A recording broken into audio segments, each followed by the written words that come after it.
você tem uma experiência de mídia enorme. E como se não bastasse essa experiência, você é uma pessoa muito perspicaz. Você consegue pegar rapidamente, né? Ler o cenário rapidamente e dar uma interpretação precisa das coisas. Agora, a gente sabe de uma coisa. A barbárie que nós temos hoje, ela vem travestida de civilização. Essa é que é a verdade. Porque você quer ver um negócio? Vou te dar um exemplo.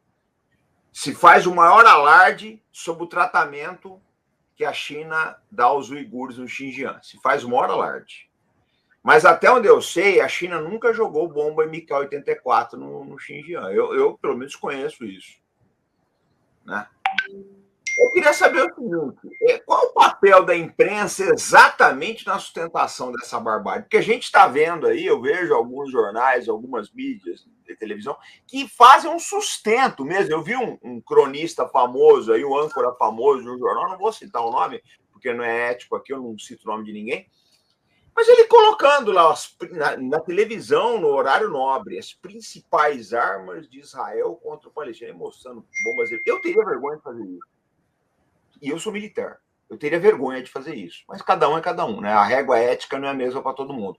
Mas eu queria a tua opinião, cara. Qual é o papel da imprensa exatamente em dourar essa barbárie aí, né? Bom, naquele programa anterior que eu participei com vocês, eu mencionei aquele estudo da OTAN, que eu acho que está mais atual do que nunca, se chama Guerra Cognitiva, que é um estudo que está disponível na internet. Quem quiser procurar no Google vai achar Guerra Cognitiva. É um documento de mais ou menos 70 páginas em PDF, que é um estudo recomendado pela OTAN e que está sendo estudado pela OTAN, está sendo adotado pela OTAN, em que esse estudo conclui o seguinte: o principal cenário de guerras no século XXI não será o campo da batalha mesmo, propriamente dito. Claro que o campo vai continuar existindo, vão continuar existindo os mísseis, os foguetes, os tanques, as armas, tudo isso vai continuar existindo. Mas eles concluem que o principal cenário da batalha no século XXI é o cérebro humano. A batalha vai ser travada no cérebro humano. É preciso ganhar o cérebro das pessoas. E é preciso ganhar o cérebro das pessoas de uma tal forma, isso é o estudo que está falando, não estou inventando nada, só ler lá. É preciso ganhar o cérebro das pessoas de tal forma que elas se convençam a si próprias de quem é o inimigo e convençam seus filhos e as gerações seguintes. É esse que é o jogo dos caras. Esse que é o jogo dos caras. E quando você vê o que o Elon Musk está fazendo, ele evidentemente é um cara que está articulado internacionalmente. Ele tem articulações com a família Bolsonaro, ele tem articulações com Viktor Orbán, ele tem articulações com Trump, ele tem articulações com Milley, ele tem articulações com Benjamin Netanyahu, ele tem com Bannon, evidentemente. Quer dizer, então, existe uma articulação internacional que envolve a guerra cognitiva. E a mídia é uma parte essencial dessa guerra. Quer dizer, quando eu dava aula na PUC, que eu parei de dar esse ano, pedi licença para sair da PUC, todas as aulas eu discutia com meus alunos. Jornalismo não existe. Existe guerra da informação. A era do jornalismo acabou faz tempo. A era do jornalismo acabou quando você começou a ter grandes corporações do jornalismo. Onde você acabou de ter meia dúzia de empresas de comunicação que controlam o fluxo de informações no mundo inteiro. O primeiro exemplo disso foi qual? O que eu chamo de mãe de todas as coberturas.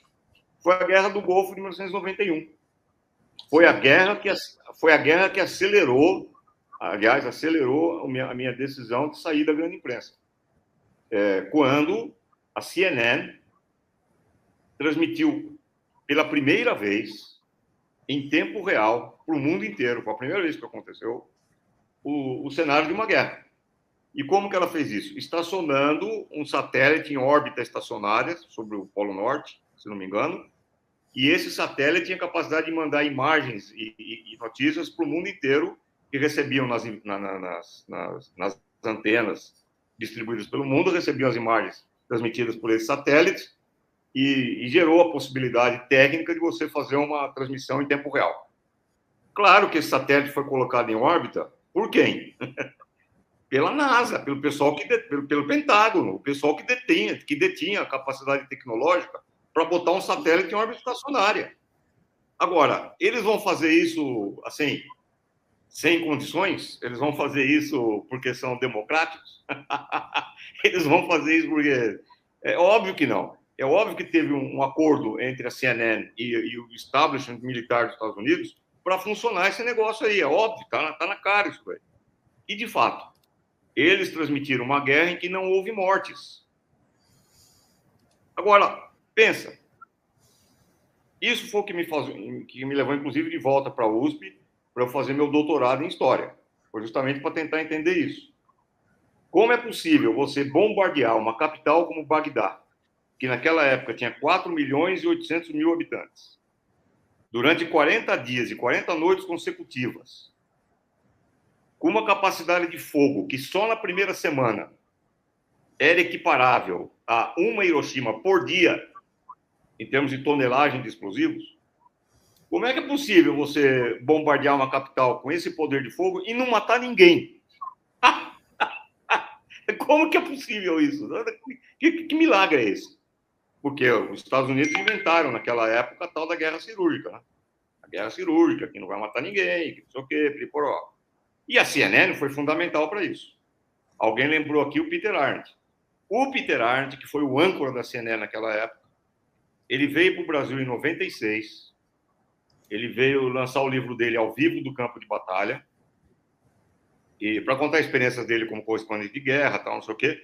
E teve um Roda Viva que o entrevistou, e eu fui convidado a participar desse Roda Viva como entrevistado. Era o Heródoto Barbeiro, que era o âncora daquela época no Roda Viva.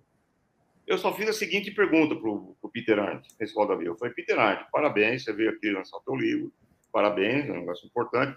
Eu suponho que você vai, na tua cabeça, você está endereçando esse livro principalmente ao público universitário que está querendo se formar em jornalismo, certo? Ele falou: certo. Eu falei: você discute ética no teu livro? Claro, a ética é importantíssima, tal, não sei o que. Eu falei: bom, você foi âncora de uma mentira mundial. Você discute isso no teu livro? Você mentiu. Você falou que ninguém morreu na Guerra do Golfo. Ele falou: não foi bem assim, porque a CNN tentou colocar as imagens, mas o governo dos Estados Unidos não permitiu que a gente colocasse todas as imagens. E é até compreensível que o governo faça isso no tempo de guerra. Aí eu olhei para o Heródoto Barbeiro e falei: Heródoto, eu quero fazer um protesto. Você me convidou para entrevistar um jornalista, o que eu tenho diante de mim é um embaixador dos Estados Unidos. Não dá.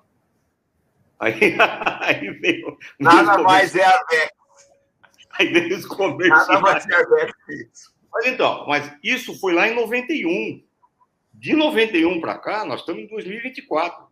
Isso aí foi aperfeiçoado a um grau exponencial, essa capacidade que tem o jornalismo, a mídia, de transmitir notícias falsas, imagens falsas, montar maneiras falsas de perceber o que está acontecendo de fato. É um poder extraordinário. E eu falava para meus alunos: a mídia, o jornalismo não é o quarto poder, o jornalismo é o poder. Porque você ganha o cérebro das pessoas, você ganha a mente das pessoas. A partir do momento em que você conseguiu convencer o mundo de que o Hamas são terroristas que estupram meninas e decapitam bebês, que o Putin é um Hitler sanguinário que quer anexar o resto da Europa, que o Xi Jinping é um ditador que faz um... A partir do momento que você conseguiu convencer as pessoas disso, você pode fazer o que você quiser. Contra o Putin, contra os palestinos, contra o Xi Jinping, porque você está do lado certo da humanidade. Eles estão do lado errado. E aí você para de pensar, você para de refletir. Não existe mais crítica. Essa é a grande jogada dos caras. É por isso que o estudo da OTAN fala: a guerra no século XXI vai ser a guerra pelo cérebro das pessoas. Esse que é o ponto.